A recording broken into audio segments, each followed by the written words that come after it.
Gimana? Ya, udah. Kita sambil mulai aja ya Pak, sambil yang lain nanti bisa. Oke, nggak apa-apa. Belum mulai, Kita pelan-pelan. Ya, ya. Ada waktu ya. Oke. belum Sampai mulai jam kita 12.20. sama-sama berdoa dulu ya Pak. Ya, oke. Tuhan, terima kasih buat siang hari ini, buat persekutuan kami Bapak. Kalau siang hari ini kau boleh hadir Tuhan di dalam persekutuan ini, kau yang berikan rinduan buat setiap anak-anakmu Tuhan, buat semakin bertumbuh, semakin mengerti firman Bapak. Ya. Kasih uh, kami yang akan bawakan firman-Mu, apa yang Ya, telah Dia persiapkan, kau boleh pakai Tuhan untuk jadi ya, Tuhan Yesus. bagi setiap kami, bagi kami sendiri, Benar jadi Tuhan. berkat-Mu Tuhan, jadi uh, benih yang tumbuh dalam kehidupan dan kami boleh Ya, praktekkan dalam kehidupan kami sehari-hari. ya, Yesus. Supaya setiap hari kami boleh semakin serupa seperti Engkau. Thank you Amin. Bapak, thank you Tuhan, kau berkati persekutuan siang kami hari ini. Dari awal pertengahan hingga akhirnya semuanya untuk kemuliaan nama-Mu. Dan aku itu berucap syukur, haleluya. Dalam nama Yesus. Dalam nama Yesus. Amin. Oke, Langsung saya kasih. kita mulai aja ya. Oke, saya bersyukur sekali boleh diberikan kesempatan untuk melayani di persekutuan doa Suritek dengan Pola Mas dan eh, kita sudah masuk ke masa endemik sekarang ya. Jadi nggak terasa udah hampir 3 tahun kita bergumul dengan COVID dan bersyukur banget kondisi makin kesini makin baik dan saya percaya ini semuanya proses yang sudah kita lewati bersama dengan Tuhan dan Tuhan luar biasa, Tuhan sangat baik dalam setiap kondisi kita dan kalau kita masih ada sampai hari ini pun semuanya karena waktu yang Tuhan berikan buat kita, kesempatan yang Tuhan berikan buat kita, bahkan kalau saya boleh bilang bahwa waktu kita belum selesai, ya rencana Tuhan belum selesai hidup kita, dan saya percaya waktu setiap kita berbeda, dan saya percaya kalau kita siang hari ini diperlengkapi lebih lagi karena kita mau bertumbuh sama-sama di dalam kasih karunia Tuhan, kita mau bertumbuh dalam pengenalan akan Tuhan, oleh karena itu siang hari ini saya sangat bersyukur karena sepanjang minggu ini saya punya satu perenungan yang luar biasa yang persekutuan doa Suritek sudah kasih buat saya untuk saya bisa menyampaikan sesuai dengan tema yang ada untuk kita memiliki hidup yang dipimpin oleh Roh atau hidup kita dipimpin oleh daging ya tentang menyalibkan daging kita karena berbicara mengenai keinginan daging ketika kita lihat Galatia di dalam Galatia 5 sepanjang saya merenungkan kitab Galatia 5, satu pasal ini ya saya lihat bahwa adakah di antara kita sebagai seorang anak Tuhan sebagai seorang pelayan Tuhan keinginan-keinginan daging yang ada di dalam hidup kita yang sampai hari ini ketika kita mengikut Tuhan, kira-kira apa sih yang masih ada di dalam hidup kita, yang masih ada di dalam hati kita, hidup kita. Ya, kalau di sini dikatakan bahwa perbuatan daging telah nyata, yaitu percabulan, kecemaran, hawa nafsu, penyembahan berhala, sihir, perseteruan, perselisihan, iri hati, amarah, kepentingan diri sendiri, percitraan, dan roh pemecah, kedengkian, kemabukan, pesta pora, dan sebagainya. Ya, terhadap semuanya itu kuperingatkan kamu, seperti yang telah kubuat dahulu, bahwa barang siapa melakukan hal-hal yang demikian, ia tidak akan mendapat bagian dalam kerajaan Allah. Nah, kalau saya lihat Rasul Paulus dengan tegas ya mengingatkan jemaat Galatia mengenai hal ini dan tentunya bukan hanya sekedar jemaat Galatia ya, semua kita jemaat Tuhan, umat Tuhan pada siang hari ini kita diingatkan untuk kita introspeksi ya, adakah keinginan-keinginan daging dalam hidup kita? Kalau kita sering bertengkar, kita sering berselisih dengan orang, kita tidak mudah bisa kerjasama dengan orang, kita jadi troublemaker misalkan, terjadi perpecahan dan lain sebagainya. Ya, apalagi kalau di kantor ya. di tempat kita bekerja, karena saya pikir tempat kerja kita sama di industri dan kita ketemu dengan banyak orang dan kita bergesekan dengan banyak orang, kita berbenturan dengan banyak orang. Tapi satu hal yang kita boleh ingat bahwa hidup kita ini adalah tentang Kristus, bukan tentang saya. Kalau hidup saya tentang Kristus dan bukan saya, artinya saya mengerti bahwa ada rencana Tuhan yang harus digenapi dalam hidup saya. Nah, seringkali kalau kita sebagai anak Tuhan menyadari bahwa rencana Tuhan tidak pernah gagal dalam kehidupan kita, artinya ketika kita diproses, ketika kita dibentuk sama Tuhan, kita menyadari bahwa, wow, saya mau Tuhan berubah. Saya mau Tuhan diubahkan. Saya teringat ilustrasi dari seekor ular ya. Kalau ular itu binatang melata dan dia yang berubahnya itu kulitnya aja. Ya, setiap waktu tertentu, dalam waktu kurun tertentu, dia berubah hanya kulitnya aja. Tapi tidak pernah berubah sifatnya, tabiat dasarnya, karakter dasarnya tidak berubah. Ya, beda dengan kupu-kupu.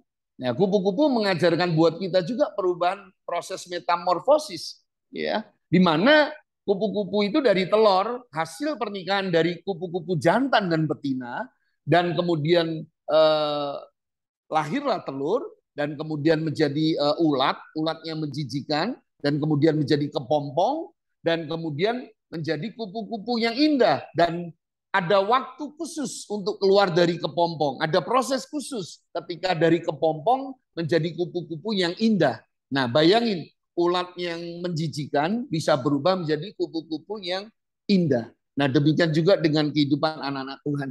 Kita menyadari bahwa ketika kita hidup oleh Roh, maka seharusnya kita mengikuti keinginan Roh. Amin. Tapi kalau kita hidup oleh daging, maka yang timbul di dalam hati kita, hidup kita, keinginan daging. Kita kompromi dengan kedagingan kita. Kita lakukan kedagingan kita. Kita tidak belajar sama sekali untuk menyalipkan kedagingan kita. Kalau kita orangnya emosian, nggak sabar, nggak bisa mengasihi, nggak bisa mengampuni, ya di tahun yang lalu, tahun ini juga masih seperti itu. Nah, saya rindu bahwa siang hari ini kita diingatkan Tuhan, yuk kita kenakan manusia baru kita setiap hari. Ketika kita tanggalkan manusia lama kita punya sebuah komitmen, sebuah keputusan untuk kita mau mengikuti keinginan Roh. Rohnya huruf besar ya, yaitu keinginan Roh Kudus yang tinggal di dalam hati kita. Nah, kita pun akan mengalami perubahan-perubahan yang nyata. Kita nggak lagi begitu mudah jatuh untuk mengikuti keinginan daging kita. Ya, keinginan daging tadi sudah saya bacakan. Ya. Kalau kita masih iri hati terhadap orang yang berhasil atau orang yang disayang oleh bos di tempat kita bekerja, orang tertentu, ya kita iri hati karena keberhasilan mereka. Ada yang salah dengan hidup kita. Itu karena keinginan hati, keinginan daging. Kalau kita terus marah-marah setiap hari ya di tempat di pabrik ya, ya itu pun keinginan daging kita. Kita tahu marah boleh. Kalau marah dengan alasan tertentu, case tertentu, tapi ketika kita marah-marah atau amarah, ya artinya oh ya, kita tahu bahwa hidup kita sedang dipimpin oleh daging dan akan membuahkan hasil yang tidak baik. Artinya orang-orang yang ada di sekitar kita juga akan melihat, ya betul nggak sih? Ya, dan kita akan memberikan batu sandungan juga buat mereka. Oleh karena itu kita menjadi orang Kristen, anak Tuhan itu, wow, tantangannya luar biasa, ya kan? Dan hidup dalam keseharian kita, di dalam kantor, di dalam tempat kerja, di pabrik, tempat usaha, wow, saya tahu kita pun bisa lakukan kesalahan, kita pun bisa gagal, kita pun bisa lemah, kita pun bisa jatuh, kita pun bisa lakukan kesalahan. Tapi satu hal, Tuhan itu berlimpah kasih karunia-Nya buat hidup kita. Dia selalu dampingi kita. Ketika kita jatuh, ketika kita gagal, Tuhan mau kita bangkit lagi. Tuhan mau kita belajar lagi. Ya, memang proses dari telur hingga jadi ulat, hingga menjadi kepompong, dan kemudian berubah menjadi kupu-kupu yang indah, membutuhkan sebuah proses yang seumur hidup. Ya, demikian juga dengan kehidupan kita.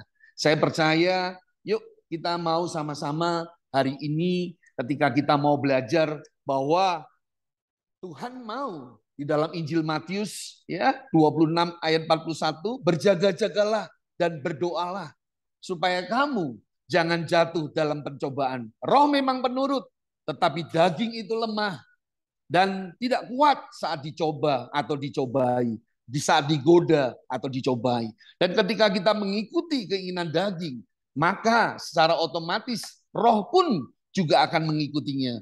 Ya, jadi ketika karena itu Rasul Paulus memberitahukan buat kita, saudara-saudara, ya, bahwa bukan hanya untuk jemaat Galatia saja, supaya kita tahu bahwa buah-buah roh di dalam Galatia 5 ayat 22-23, kita sebagai orang Kristen kita sangat hafal dengan ayat ini. Galatia 5 ayat 22-23 ini ayat emas buat orang-orang Kristen ya.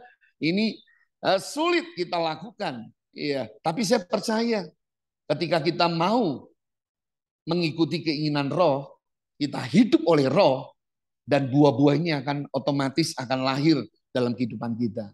Tapi kalau kita jauh dari hadirat Tuhan, kita keluar dari kasih karunia Tuhan, ya sulit, ya kan? Karena kita nggak melekat sama Tuhan, kita nggak bangun keimanan dengan Tuhan, rasanya kering roh kita, ya, rasanya kering, rasanya kita jauh dari Tuhan.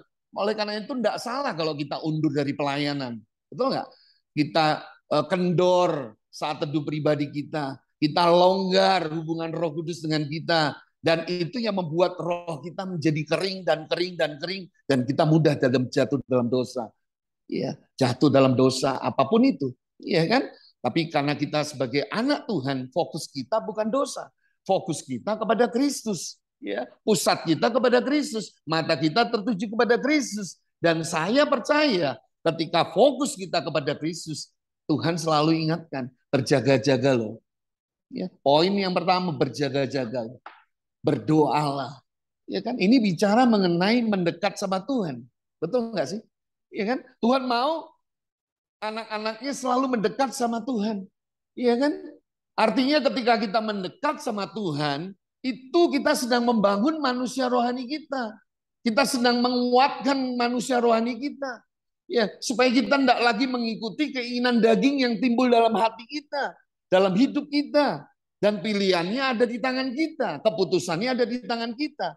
Kalau kita tahu bahwa eh, roh tidak akan membawa kita jatuh. Roh tidak pernah membawa kita jatuh. Namun seringkali yang kita alami dan kita pernah mengalami ini, terkadang kita yang selalu mengikuti keinginan daging kita. Sehingga kita melakukan apa yang kita inginkan secara daging. Kita nggak lagi belajar untuk melakukan apa yang dikehendaki oleh Tuhan. Apa yang dikehendaki oleh Tuhan, apa yang diinginkan oleh Tuhan. Dan Tuhan tahu bahwa kita selalu mengerti bahwa Tuhan menasihatin kita di dalam kitab Roma. Berubahlah, jangan kamu serupa dengan dunia ini. Sehingga kamu bisa membedakan mana kehendak Bapa, mana yang baik, dan yang mana yang bukan. Nah, ketika saya percaya bahwa setiap kita anak-anak Tuhan, percaya bahwa ketika kita mendekat sama Tuhan, kita membangun keintiman sama Tuhan, saya percaya roh Tuhanlah yang akan membimbing saudara dan saya untuk mengerjakan kebenaran dalam kehidupan kita. Karena Yesus yang penuh dengan kebenaran, penuh dengan kasih karunia, itu tinggal di dalam setiap kita. Dan dia yang memampukan kita untuk mengerjakan semuanya itu. Saya tahu bahwa kita manusia biasa, kita masih ada daging, kita masih bisa kecewa, kita masih bisa marah, kita masih bisa pundung, kita masih bisa nggak Tuhan-Tuhanan lagi lah, ya kan? Kalau doa kita tidak dijawab dan lain sebagainya, dan ada pergumulan yang berat dalam hidup kita yang menekan kita, seakan-akan Tuhan tidak tolong kita. Nah, semua itu Tuhan izinkan karena proses itu harus kita alami. Saudaraku yang dikasihi Tuhan, yuk poin yang pertama ini kita mau bangun manusia rohani kita. Ketika kita mendekat sama Tuhan, saya mau kasih tahu buat teman-teman bahwa keinginan roh itu timbul akibat keintiman dengan Tuhan. Sekali lagi, Keinginan roh itu timbul akibat keintiman saudara dan saya dengan Tuhan. Saudara dan saya adalah milik Tuhan. Sudah ditebus oleh darah yang mahal. Saya percaya kita semua sebagai anak-anak Tuhan tidak pernah mau main-main dengan hidup kita. Karena nilai hidup kita tinggi sebanding dengan pengorbanan Kristus di atas kayu salib. Kalau dulu kita tidak berharga, Tuhan jadikan berharga. Kalau dulu kita tidak bernilai, Tuhan jadikan kita bernilai. Kalau dulu kita tidak berfungsi, kita dijadikan Tuhan berfungsi. Wow, itu semuanya karena kasih karunia. Dan saya menyadari bahwa ketika saya milik Tuhan, saya milik Tuhan. Saya mau hidup saya dipimpin dan dituntun oleh Roh. Amin. Ya, sehingga keinginan daging nggak berkuasa lagi atas hidup kita. Kita adalah milik Kristus. Saudara dan saya perlu perkatakan bahwa saya adalah milik Kristus. Ya, kalau saudara dan saya adalah milik Kristus, biarlah hidup kita, hidup saudara dan saya akan dipimpin oleh Roh Kristus. Amin. Hidup kita akan dipimpin oleh Roh Tuhan. Sehingga keinginan yang timbul di dalam hati kita, di dalam hidup kita adalah keinginannya Tuhan. Yaitu keinginan roh. Dan bukan keinginan daging. Teman-teman semua. Ya, sehingga hidup kita akan menghasilkan yang namanya buah-buah roh. Ya, otomatis itu. Kasih itu ada dalam hidup kita, sukacita itu ada, damai sejahtera itu ada, kesabaran itu ada, kemurahan, kebaikan, kesetiaan, ya, kelemah lembutan, penguasaan diri. Wow, tidak ada hukum yang menentang hal-hal itu. Barang siapa menjadi milik Kristus Yesus, ia telah menyalibkan daging dengan segala hawa nafsu dan keinginannya. Yuk, kita mau belajar untuk menyalibkan daging kita. Saya percaya kok. Bangun manusia rohani kita, maka otomatis keinginan daging kita bisa kita lawan. Karena Kristus itu sudah membeli kita dan lunas, dibayar lunas oleh darah yang mahal di atas kayu salib. Oleh karena itu kita nggak lagi menjadi hamba dosa, tapi kita menjadi hamba kebenaran. Kita nggak lagi jadi budak dosa. Kita nggak ada lagi dari kukuk perhambaan. Tapi Tuhan sudah mendesain kita untuk menjadi pemenang. Kita nggak lagi ditaklukkan oleh dosa, tapi kita bisa menaklukkan dosa. Dan saya percaya kuncinya bangun manusia rohani. Yuk disiplinkan manusia rohani kita. Memang nggak mudah, tapi saya percaya setiap apapun yang kita mau belajar, setiap apapun yang kita mau ambil sebuah langkah kecil, sebuah keputusan, sebuah ketaatan, walaupun itu kecil, tapi saya percaya kita sedang mendengarkan apa yang keinginan roh mau. Dan ketika kita tahu tugas kita sebagai anak Tuhan, berjaga-jaga dan berdoalah supaya kamu jangan jatuh dalam pencobaan. Yesus mengajarkan buat kita, ya, ketika dia menjadi manusia, 100% manusia, ya, keinginan dagingnya dia pun ada toh, ya. Biarlah cawan ini berlalu daripadaku. Ya kan? Tapi keinginan roh apa? Tapi biarlah kehendakmu yang jadi daripadaku. Yesus tidak mengikuti keinginan daging dia sebagai seorang manusia. Tapi dia mengikuti apa yang menjadi keinginan roh. Kehendak roh. Hidupnya dipimpin oleh roh Allah. Dan saya percaya ketika dia harus disalibkan. Dia harus disalibkan di atas kayu salib. Dia sedang mengajarkan kita untuk kita belajar menyalibkan daging kita. Daging kita, hidup yang maunya nyaman, yang maunya nyantai, yang maunya enak aja, ya, yang maunya berbuat dosa sembarangan, mengikuti apa yang jadi keinginan daging kita, yang maunya hanya menyenangkan keinginan daging kita. Tapi Yesus mau dia disalib. Dan itu mengajarkan buat kita, yuk kita sebagai anak Tuhan, kita mau salibkan daging kita setiap hari. Karena apa? Karena kita adalah milik Kristus. Kalau saudara dan saya adalah milik Kristus, di sini dikatakan barang siapa menjadi milik Kristus, ia telah menyalibkan daging dengan segala hawa nafsu dan keinginannya. Saudara, saya juga bukan orang yang kebal dengan dosa. Saya juga bisa berbuat dosa, saya juga bisa gagal, saya juga bisa jatuh dalam hal emosi, dalam hal marah, ya, dalam hal tidak sabar, dalam hal kasih, Ya, mengasihi orang yang melukai kita, mengasihi orang yang mengecewakan kita, mengampuni orang yang mungkin menjahati kita, menjatuhkan kita. Itu semua Tuhan ajar buat kita untuk kita belajar. Yuk, lewat ini saya mau menghasilkan buah roh. Tapi nggak enak proses yang harus kita lewati. Tapi saya percaya segala sesuatu indah pada waktu Tuhan. Dan saya ketika saya belajar mau menjadi murid Kristus yang dewasa, saya mau dibentuk, saya mau diproses, saya harus lewati ini, saya harus alami ini. Ya seperti Yesus mengalami semuanya untuk menanggung semua kutuk, semua dosa. Dan dia rela untuk mati di atas kayu salib. Wow, itu sebuah perjalanan yang luar biasa. Ya, bukan hanya sekedar menyalibkan daging yang seperti kita hari-hari kita. Hal yang kecil dalam kehidupan kita. Ya, kalau kita mau ke gereja setiap hari Minggu, ya, seakan dalam diri kita meminta supaya kita nggak ke gereja. Ah, nanti juga bisa onsite, online, saudara ya. Nggak usah onsite lah, online aja. Kan udah terbiasa Tuhan. 2 tahun, 2 tahun setengah, ya kan? Atau hampir 3 tahun online, gitu ya. Udah terbiasa gitu. Ah males aturan apalagi hujan. Minggu kalau hujan terus males ke gereja, ya kan? Nah, tapi dalam hati kita ada yang mendorong kita untuk pergi ke gereja. Ataupun sebaliknya, ya. Dari kedua contoh yang sederhana ini yang pernah kita rasakan dalam kehidupan kita menunjukkan bahwa ada perlawanan antara keinginan roh dan keinginan daging. Keinginan roh maunya ke gereja, keinginan daging maunya di rumah tidur karena hujan, ya kan? Enak tidur, ya kan?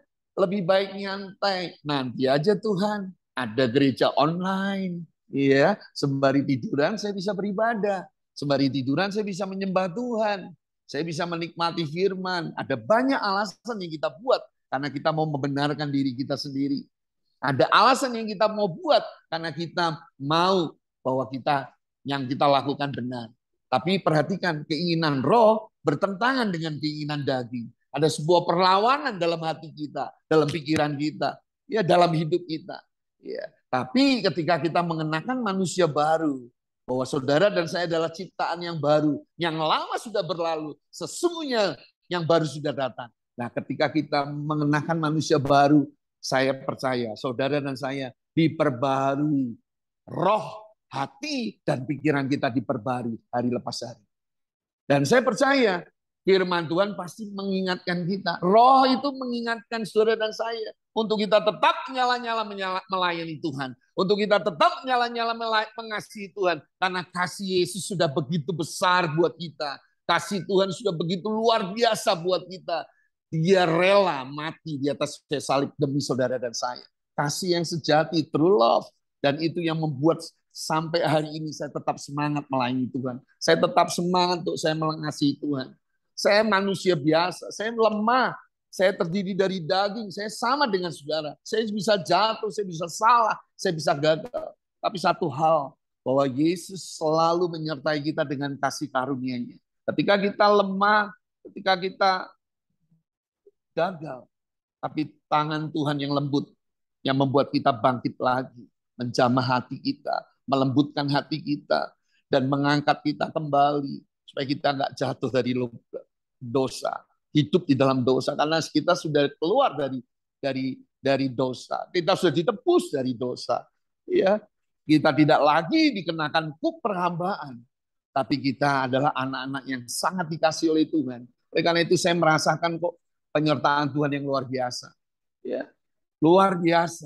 Oleh karena itu yang kedua, yang terakhir, saya mau ingatkan yuk, kalau kita tertanam di dalam komunitas, ya seperti persekutuan doa Suritek dan Polamas, ya kita tertanam di dalamnya, kita tertanam di dalam komunitas sel di gereja kita lokal masing-masing.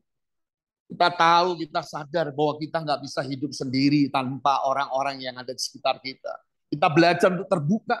Kita belajar untuk mengakui kesalahan kita, kelemahan kita. Kita mau transparan. Kita nggak mau lagi memakai topeng rohani. Kita nggak mau lagi dilihat orang bahwa kita seorang aktivis rohani. Saya seorang yang melayani Tuhan, melakukan kegiatan agamawi. Tapi ketahuilah saudaraku, bahwa Tuhan lihat hati kita. Ya kan? Ketika kita menyembah memuji Tuhan dengan bibir kita, Padahal hati kita menjauh dari Tuhan, Tuhan tahu. Betul nggak, saudara? Iya kan? Ya, oleh karena itu kita belajar. Kita mau mengakui kesalahan kita, kelemahan kita di hadapan keluarga rohani kita. Karena keluarga rohani kita yang mendampingi kita, memuridkan kita, menggembalakan kita, yang menguatkan kita, yang menasihati kita. Dan ketahuilah, di akhir zaman itu ada 2 poin yang kita harus ingat bahwa ketika saudara tidak mendekat kepada Tuhan, saudara akan mengikuti keinginan daging. Ketika saudara tidak tertanam di dalam komunitas saudara, dalam persekutuan doa, dalam komsel, saudara akan mudah jatuh. Karena saudara akan hidup sendirian. Iya kan? Tidak ada teman-teman yang mengingatkan, teman-teman yang menasehati, teman-teman yang menguatkan kita. Lewat kesaksian mereka, lewat apa yang mereka bagikan. Dan saya belajar membagi hidup saya belajar untuk sharing firman Tuhan. Itu yang membuat teman-teman bisa bertumbuh. Ketika teman-teman bergesekan, teman-teman bisa bertumbuh karena teman-teman bisa mengasihi orang-orang yang melukai saudara. Ya, jangan kita keluar dari komunitas karena kita nggak tahan proses.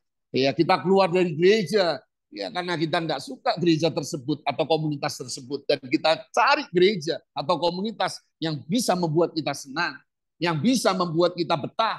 No, justru ketika kita diproses, dibentuk, saya percaya Tuhan rindu melihat anak-anaknya terus bertumbuh di dalam kesesakan sekalipun, di dalam penderitaan sekalipun, akan menghasilkan emas yang murni, kualitasnya murni. Karena Tuhan selama ini tidak lihat kegiatan agamawi kita, Tuhan nggak lihat aktivitas pelayanan kita. Yang Tuhan lihat adalah kualitas hati yang mencintai Tuhan. Nah, saudara, ketika kita memiliki 2 hal ini untuk mendekat sama Tuhan, intim dengan Tuhan, dan tertanam di dalam komunitas, saya percaya kita akan sama-sama bertumbuh. Manusia rohani kita akan kuat.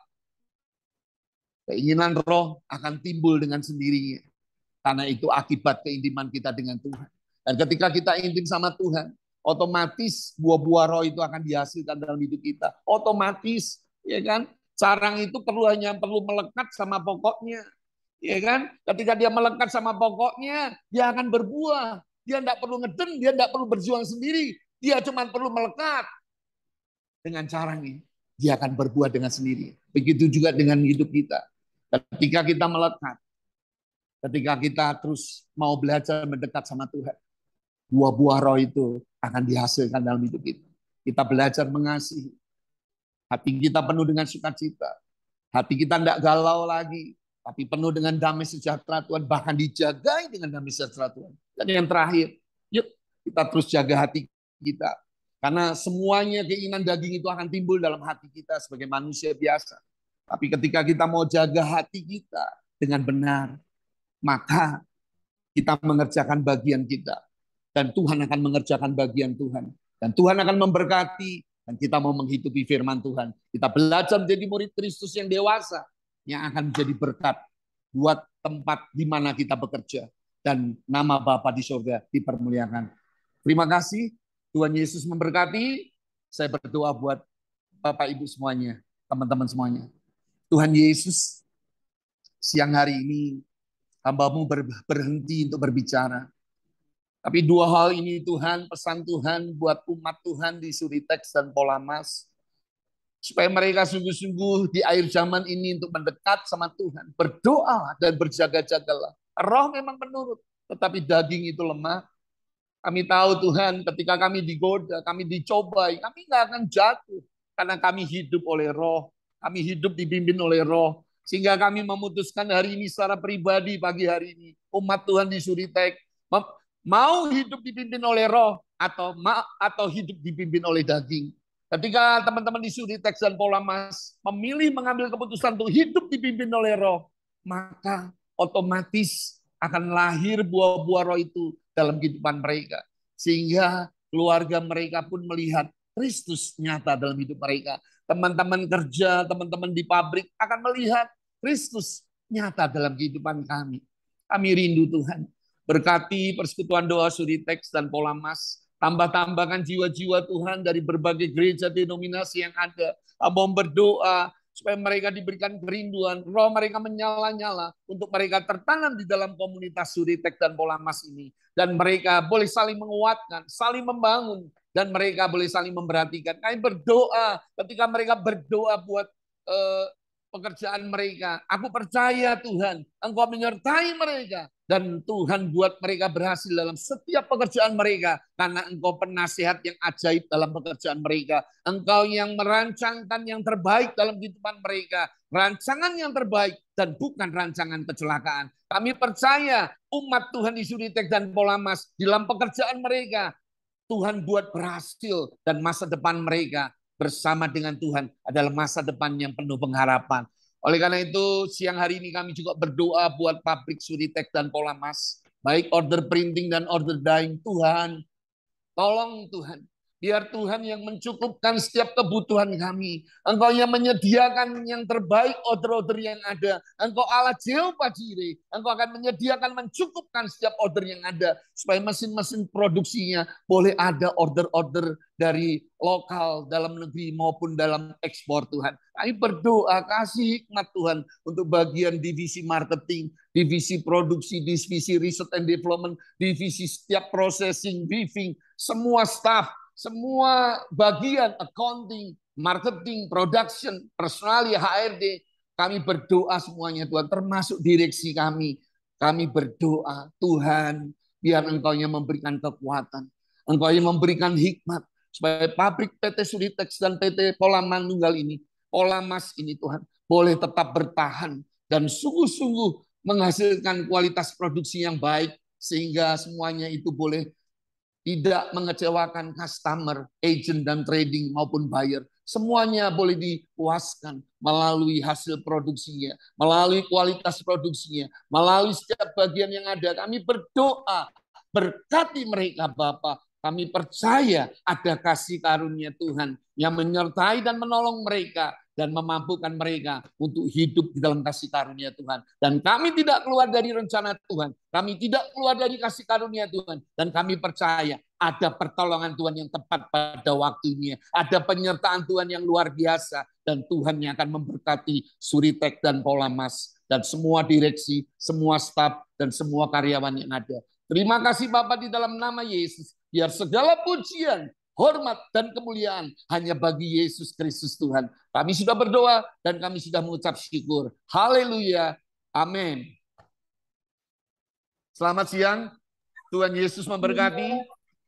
Terima kasih banyak Pak Hamid. Iya. Thank you banget. Iya. Thank you banget. Iya. Kita bisa bertumbuh makin dekat Amin. ya intim sama Tuhan. Amin. Iya, mendekat sama Tuhan, tertanam dalam komunitas. Iya. Amin. Iya. Thank you banget buat kesempatan melayaninya Fani dan teman-teman semuanya. Thank you banget. Saya nggak bisa sebutin nama satu persatu, tapi saya percaya Fani dan semua teman-teman semua dipakai Tuhan untuk jadi berkat di Suritek dan Polamas. Iya. Ya. Terima kasih Fani, Desi. Ini kebetulan ada namanya, jadi saya bisa baca. Pak Cornelius Hartono. Ya. Terima kasih banyak. Selamat makan siang, selamat menikmati istirahat.